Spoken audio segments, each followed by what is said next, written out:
Okunye engifuna ukuxwayisa ngakho-ke, ikakhulukazi abantu besifazane, ngiyanicela bodadewethu,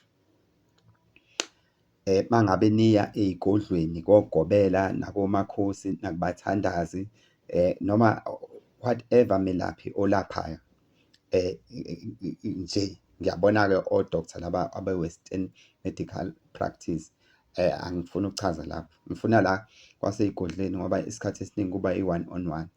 Cela nizame ukulungisa indaba ye-dress code. Le nto yokuthi nifike nigqoke iy'gqebhezana, iy'nto ey'mfishane, ama-short bum, ngale ndlela yokuthi uma uhleli laphana kuze kuvele amagqamuza amabili laphana ngaphansi, ebonwe umelaphi, iyamkhipha emoyeni leyo nto. Ngebhadi-ke angikwazi-ke la amagqamuza amabili asuke evela ukuthi yini lawo magqamuza, okungathi kungamaquphana nje okubili okungomakhelwane. Iyekeni leyo nto, yikho sizoba ney'gameko ey'ningi la kuthiwa phela mhlawumbe umelaphi othize noma umakhosi othize uy'thole eselala nomuntu obezomsiza. Phela nabo banemizwa, bayavukelwa. Siyabonga.